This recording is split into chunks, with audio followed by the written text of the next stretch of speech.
Bonjour chers amis, vous suivez Rango TV. Bonjour chez vous, vous êtes bien branchés sur Rango TV. Raphaël Gomatas à votre présentateur, votre humble serviteur. Dans ce journal, je vais essayer de vous expliquer un peu, faire un commentaire, dans un commentaire sur le discours bien sûr du président Félix Antoine Tshisekedi que les gens appellent Mukwantombolo Mwamaiwa Mukeshe. Ok, ne me demandez pas qu'est-ce que cela veut dire parce que j'ai voulu commenter un peu ça parce que c'est comme ça et voilà. Je n'ai pas besoin de savoir ce que ça veut dire. En tout cas, Mukwantombolo, c'est Félix Antoine Tshisekedi Chilombo. Voilà, son parti pris, en tout cas, le chef de l'État, Félix Antoine Tshisekedi, a appelé ce jeudi 3 novembre les Congolais à se mobiliser contre l'agression rwandaise via le M23 dans le territoire de Rutshuru au Nord Kivu. Qu'a-t-il dit donc? Il a lancé donc cet appel dans un message sur les antennes de la RTNC. Nous devons ensemble faire quoi ensemble? Nous devons ensemble avoir conscience que nul autre que même, en tout cas, même ne viendra sauver notre nation. Nul d'autre qu'une autre personne que nous-mêmes viendra sauver la nation. Voilà. Donc nous devons ensemble avoir conscience que nul autre que nous-mêmes ne viendra sauver notre nation. Voilà. Et que cela exige de chacun de nous une mobilisation tous azimuts. Ne doutons jamais qu'ensemble, réfléchis et engagés, nous puissions donc changer le monde, a recommandé donc Félix Antoine Tshisekedi Tshilombo. Le chef de l'État a réitéré son engagement constitutionnel à défendre donc la patrie jusqu'au sacrifice suprême. Qu'a-t-il dit pour les milliers de déplacés? Pour des milliers de déplacés, il y a au moins plus ou moins. Donc, dans son discours, il a regretté que il y a la guerre d'agression a provoqué de déplacements de plus de 200 000 personnes, connaissant donc ainsi un drame humanitaire dans le Nord Kivu. Et dont la communauté internationale est en train de regarder sans agir, sans intervenir, sans rien dire. Mais heureusement, nous les Africains, on commence bien à s'entendre. Il y a les forces régionales qui englobent les 3 pays qui nous envoient, ou 3 ou 4 pays qui nous envoient des militaires qui vont essayer d'aller combattre pour récupérer le Nord Kivu. Nos agresseurs occupent certainement certaines localités, bien sûr, dans le territoire de Rutshuru, occasionnant donc ainsi un drame humanitaire, comme je l'ai dit. Donc 200 000 personnes, en tout cas, qui ont été déplacées, partant du Nord Kivu vers les autres régions. Voilà.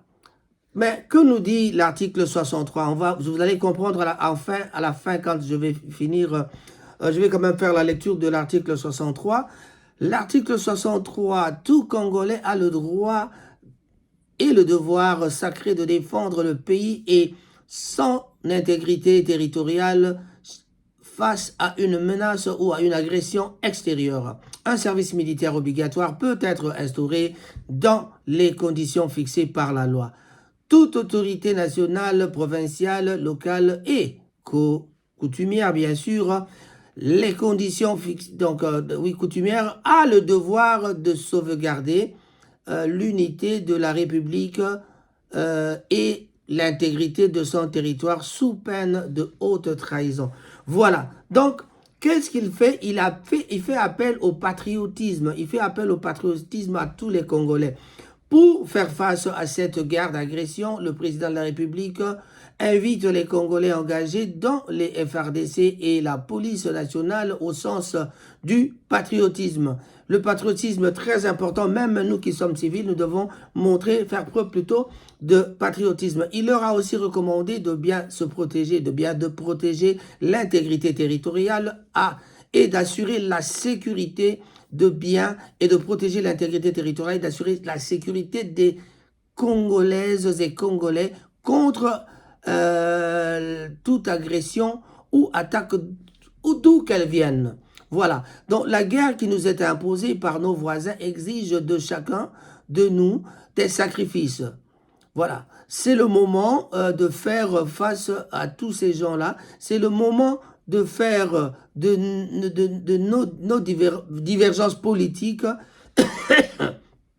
pour défendre tous, donc de faire taire, de taire nos différents politiques pour essayer de se mettre ensemble pour défendre tous ensemble, tous rassemblés bien sûr, notre parti, notre territoire, notre patrie, voilà. Et notre histoire et notre marche commune ont sans cesse démontré que loin de s'effondrer, notre nation et son peuple ont toujours relevé ce genre de défi et nous en sommes toujours sortis victorieux. A poursuivi donc Félix-Antoine Tshisekedi. À l'occasion, il a donc instruit le chef d'état-major général des forces armées aéroises de sa forces armées congolaises, pardon, alors d'accepter la mise en place des centres de recrutement à travers les 26 provinces du pays. Ce qui a déjà commencé parce que les recrutements sont déjà, vous avez tous souvenance, vous avez tous la connaissance de le fait que M. Kachama, non, comment il s'appelle encore? Il y a déjà un général de la police qui est parti pour de l'armée, bien sûr, de la police qui a été chargé d'aller faire le recrutement. Son nom viendra, vous le connaissez, ce qu'on appelait esprit de mort. Hein. Voilà. Ecclésiaste 3.1. Je vais lire un peu un verset biblique parce que vraiment, c'est très important. Chaque chose a son propre temps. Et il y a un temps spécifique pour chaque activité sous le ciel. La parole de Dieu, il y a un moment opportun pour faire les choses, un bon moment pour tout sur la terre. Le message, c'est quoi? Il y a un temps pour tout et une saison pour chaque activité sous les cieux. Voilà. Qu'est-ce qui se passe dans cela? Donc, le chef de l'État estime qu'à l'heure actuelle, le pays a besoin de l'engagement de toutes ses filles et fils du pays. Donc, il a dit non aux propos xénophobes et discours haineux. Donc, nous ne devons pas donc embêter les Rwandais qui sont chez nous. Pas de xénophobie, pas de propos haineux non plus. Voilà. Félix Tshisekedi est persuadé que cette guerre d'agression n'est qu'une épreuve de plus pour les Congolais à surmonter afin de raffermir davantage leur unité. Voilà. S'il faut dire l'option diplomatique qui nous a été mise à rude par l'ennemi, c'est-à-dire à rude épreuve, quoi. L'ennemi, c'est-à-dire le Rwanda, on a essayé de parler un peu avec le Rwanda. Vous vous souvenez sans doute que le président Tshisekedi avait vu en octobre, oui, au mois d'octobre dernier, le président Tshisekedi a vu le président rwandais, mais le résultat, c'était en face du président Paul Kagame, autour du président français Emmanuel Macron aussi. Mais voilà quoi, c'était autour du président Macron. Mais ces derniers margent de l'Assemblée générale des Nations Unies à New York. Donc ça c'était après avoir été aux Nations Unies. Bon, il en est sorti que l'on rencontre tous les deux présidents ensemble en face de Macron, mais bon, tout autour de Macron, ça n'a pas marché. Donc, cette rencontre avait donc comme agenda l'examen de la situation sécuritaire dans l'Est de la RDC. Voilà. Donc, comme je le disais, dans son message, le chef de l'État a rappelé des démarches diplomatiques de la RDC pour ramener la paix dans sa patrie, dans sa partie est, bien sûr, de la RDC. Il a entamé ce processus dès le 20 juin dernier en prenant part aux travaux du 3e conclave des chefs d'État, membres de la communauté d'Afrique de l'Est, à Nairobi, au Kenya, ce qu'on appelle le EAC, donc EAC. Voilà. Alors, vous êtes tous sans ignorer cette rencontre avait donc comme agenda donc l'examen de la situation sécuritaire de l'Est. Bon, voilà. Pour parler de la paix de l'Est, de la République démocratique du Congo. Voilà. Félix-Antoine Tshisekedi dit avoir appelé de rencontrer le 6 juillet 2022 son homologue rwandais à Luanda sous l'égide du président João Lourenço, sous couvert de la conférence internationale des régions des grands lacs africains. Voilà, comme je l'ai dit plus tôt, il a encore essayé de voir le président Kagame en octobre autour du président Macron, mais ici également, pour l'essentiel, il a été acté, principe d'un cessez-le-feu immédiat et du retrait sans condition du M23 du territoire congolais, mais des positions qu'il occupe. Le président congolais regrette que toutes ces rencontres n'aient donc pas produit des résultats escomptés, donc ça n'a pas abouti à quelque chose. Comme vous pouvez le constater, malgré notre investissement et les efforts fournis, ça c'est Félix Antoine qui le dit, dans cette optique, la paix et la sécurité ne sont pas au rendez-vous, a-t-il ajouté. Félix Tshisekedi a par ailleurs lancé une mise en garde, les traîtres et autres brebis galeuses qui donc servent les intérêts de l'ennemi. D'ailleurs, on venait d'entendre, il y a un général encore qui vient de partir, qui a rejoint le M23. Voilà. Mais en regardant le visage de cet homme-là, on comprend que c'est un Munyamura Mugira. Voilà. Il prévient que cette catégorie de personnes seront exposées à la rigueur. Vraiment à la rigueur, à la rigueur. Oh bon Dieu. Oh Dieu tout-puissant et miséricordieux. Si vraiment on regarde bien, voilà. Mais en ajoutant un petit peu quelque chose de ce dont je viens de vous dire, le président Félix-Antoine Tshisekedi a utilisé la douceur, la diplomatie en douceur. Mais certains Congolais sont déçus. Pourquoi? Parce que cette douceur-là, les Congolais n'en ont plus besoin. Il vient de lui parler lui-même. Il nous a parlé lui-même hier lors de son discours. Il nous a parlé de 200 000 déplacés à cause de cette guerre. Depuis que le M23 nous attaque sous couvert de Rwanda, le Rwanda qui couvre le M23, le Rwanda... D'ailleurs, je n'arrive même pas à le dire parce que je ne comprends pas qu'est-ce qui se passe, qui couvre qui est derrière qui. Donc donc, on sait que ce sont les Occidentaux. Voilà. On comprend que les Occidentaux,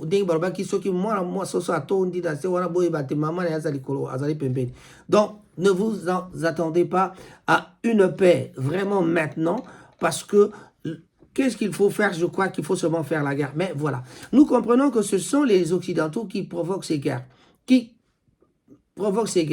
Ils inventent ces histoires pour pouvoir affronter les Africains, parce qu'il faut déstabiliser l'Afrique. Quand on déstabilise l'Afrique, et voilà, ils vont en profiter, parce que l'Afrique, déjà sur le plan démographique, il est vraiment prêt à commencer à devenir plus fort. Rien que démographiquement, on va déjà commencer à faire ça. Je vous avais parlé lors des informations, vous pouvez suivre les autres émissions, quand je vous parle de 120 millions de kilomètres carrés, 120 millions de kilomètres carrés de terres cultivables que nous avons encore, d'espaces vides que nous avons à cultiver. Et n'oubliez pas que la Chine s'est enrichie comme ça, avec ces genres de terres cultivables. Donc, nous avons de l'espace cultivable comparable à cet espace que la Chine avait avant, que la Chine utilise. Donc, nous pouvons aussi développer notre pays grâce à l'agriculture. Mes chers amis, qu'est-ce qui se passe? Qu'est-ce qu'on trouve? Les gens ne veulent pas vraiment nous laisser tranquilles. Il y a des années, il y a de cela 10 ans, avec les amis qui m'entourent, on en a discuté plusieurs fois, je leur avais déjà dit, si jamais les Occidentaux nous laisseraient tranquilles un jour, en tout cas, le Congo se développerait carrément, il n'y aurait pas de problème. Mais le Congo ne se développe pas à cause de tout ça. Les guerres sont fabriquées par eux-mêmes. Ils fabriquent des guerres. Ce sont eux, les Bill Clinton, ce sont eux, je ne sais pas comment ça, il y a encore une famille, l'ancien président, pas Reagan, mais l'autre là. Oui, je crois que c'est Reagan. Ce sont des vendeurs des armes. Ils vendent leurs armes. Alors, quand ils vendent les armes, ils cherchent à faire des guerres pour vendre les armes. Autrement dit, les usines de fabrication des armes ne fonctionneront pas. Donc, à cause de tout cela, le Congo, tellement convoitisé, ils veulent avoir notre lithium, ils veulent avoir notre cobalt, ils veulent avoir notre or, ils veulent avoir tout ce qu'il y a comme richesse. Ils veulent avoir tout ce qu'il y a comme dans le sous-sol congolais. Mais alors, on a dénoncé, même tout ce qu'on dit là. Ils regardent, ils disent, ben, regarde-moi ce petit-là, derrière sa caméra, il commence à parler tout seul. Ils nous considèrent comme des petits cons parfois. Mais, en tout cas, comme je l'ai entendu d'ailleurs, le gouverneur, le général Luboya, qui venait de dire que il n'y a aucun Congolais qui laisserait 1 centimètre de cette terre partir. Et si on l'aurait laissé, je crois que ça serait déjà parti depuis longtemps, mais si ce n'est pas encore parti, c'est parce que les Congolais sont quand même tenaces. Donc, nous disons non à toute agression, nous disons non à toute agression. Monsieur Karega est parti, on attend encore notre ambassadeur qui doit peut-être arriver incessamment, mais là, en tout cas, avec le discours du président, on comprend que les gens disent qu'ils ne sont pas d'accord. Ceux qui ne sont pas d'accord, c'est justement, ils n'ont pas tort. Parce qu'ils attendaient un président venir taper sur la table. Bon, maintenant c'est comme ça, déclaration, rupture de diplomatie. Mais non, la rupture se fera comme il se doit. La rupture se fera comme il se doit. Peut-être la diplomatie qui n'a pas réussi, pourquoi? Parce que les voisins ne veulent pas nous écouter. Donc on ne dira pas que c'était une mauvaise diplomatie. Mais c'est une façon de comprendre que quand vous essayez une sorte de diplomatie qui ne marche pas, il faut changer de fusil d'épaule. C'est-à-dire, je tirais par la droite, je prends la gauche. Alors voilà, chez vous c'est droite et gauche, hein, comme vous voulez. Voilà, donc on essaie de changer de fusil d'épaule pour pouvoir attaquer l'ennemi. L'ennemi croit qu'il est fort, mais il n'est pas fort. On se souviendra du temps de Mobutu, que s'est-il passé? Il y avait 80 militaires de la DSP qui étaient entrés jusqu'au Rwanda, jusqu'à Kigali, à partir du Nord Kivu là-bas. Ils sont allés jusque-là, et ce qui est encore faisable jusqu'aujourd'hui, même avec la population seulement du Kivu. Si les jeunes se mobilisent, un jour, il y aura invasion du Rwanda avec des jeunes, même sans armes. Le Rwanda ne saura pas résister parce qu'il va tuer 10 personnes, 20 personnes, mais avec la masse congolaise, ils vont s'arrêter et ils seront cuits. Et je vous avais dit, tous ceux qui envoient le Mbassou, en tout cas, j'attends vos réactions. Envoyez le Mbassou chez Kagame. Alors, pour terminer, je vais dire un grand bonjour à Guy Bochar Moulongo, président Cyril Modogo, tous les amis de Manchester, je vous salue, Blaise Monta, Roger Malala, le grand taximan de Manchester. Je peux aussi saluer mes autres amis de l'autre côté, Francia Ngonda. Francia Ngonda, un grand bonjour à toi. En tout cas, Francia, un grand bonjour à toi. Je n'oublie pas Sarah Boussou, Botenabino Yangowana, Bandegoma Bole Willy Ngonda, Botenayo Yangowana. Qui d'autre? Sombele Soukabisanga, un grand bonjour à toi. Guylain Loubi, notre ami de Manchester, à l'abattoir. Freddy Binga, un grand bonjour à toi aussi. Tous les amis de Manchester, je n'oublie personne, mais en tout cas, je vais devoir vous dire que le discours du président n'a pas été si mauvais, mais en tout cas, veuillez donc que chacun comprenne à sa façon, que chacun commente à sa façon. Mais si on regarde ce qui se trouve aux alentours des gens, bon, qu'est-ce qu'il faut faire? Bon, les gens maintenant commencent à dire, les politiciens, eux, c'est des gens qui commencent à chercher à parler de l'unité nationale, mais il y a plein des histoires qu'il faut parler de l'unité nationale. Mais ce n'est pas seulement parce qu'il y a la guerre qu'on parlera de l'unité nationale. Donc, on commençait à parler de l'unité nationale même avant la guerre. L'unité nationale est tout à fait normale. Ce n'est pas seulement parce qu'il y a la guerre à l'Est que nous devons aujourd'hui parler de l'unité nationale. Donc, voilà. Autre chose à ajouter dans ces commentaires, quand on parle du patriotisme, on a parlé de peut-être qu'il y aura un recrutement, mais s'il faut vraiment que les jeunes montrent leur patriotisme, je crois que les jeunes pourront nous montrer leur patriotisme dès qu'ils entendront peut-être que l'armée est en train d'être payée. Si les militaires sont payés 400-500 $, les jeunes vont avoir la volonté d'aller faire ce service militaire ou même à la police. Parce que nous avons besoin d'une nouvelle classe, vraiment dans la police, dans la politique, partout. Une nouvelle classe doit venir parce que tout le monde est corrompu. Alors, on se pose la question de savoir, avec cette armée corrompue, cette police des corrompus, cette politique des corrompus, allons-nous vraiment réussir à faire quelque chose? Mais puisqu'on parle de la corruption au Congo, en tout cas, je crois que je vais encore me répéter avec ce que j'ai dit tout à l'heure. La Bible nous dit ceci, chaque chose a son propre temps. Et il y a un temps spécifique pour chaque activité sous le ciel. La parole de Dieu, il y a un moment opportun pour faire les choses, un bon moment pour tout sur la terre. Le message, c'est quoi? Le message, c'est qu'il y a un temps pour tout et une saison pour chaque activité sous les cieux. Donc, M. Tshisekedi a pris son temps pour nous parler. Il a parlé, mais tout ce qui va se faire, il y a un temps pour tout. Cela ne veut pas dire que comme il a parlé aujourd'hui, vous avez vu le président kényan qui envoie ses troupes pour venir aider le Congo. Il a prié, mais cette prière-là, je crois que marchera parce que il y a des éléments. On voit des photos sur Internet avec les gens qui sont proches du pouvoir. On voit les avions. Bon, on ne peut pas toujours croire à ça parce que, bon, tout ce qu'on voit, ce n'est pas vraiment ça. On a vu le ministre qui partait chez le président russe en Russie. Et puis, le jour après, on nous présentait déjà des avions avec des drapeaux congolais. Je ne pense pas que ça se passe comme ça. Les contrats pour les avions, ça ne se passe pas comme ça. Nous voici donc arrivés à la fin de ce commentaire sur le discours du président de la République. Bandekoba Bolingo, un mot en lingala. Bato bazai kozela Félix Tshisekedi aya abeta libanga abeta loboko na mesa lobate banda lelo relation diplomatique coupée banda lelo. Mais Félix Tshisekedi diplomatie na ezali à douceur. Oyo douceur oyo une partie une fraction ya ba peuple congolais balingi diplomatie wanati. Diplomatie, il y a douceur, c'est ça.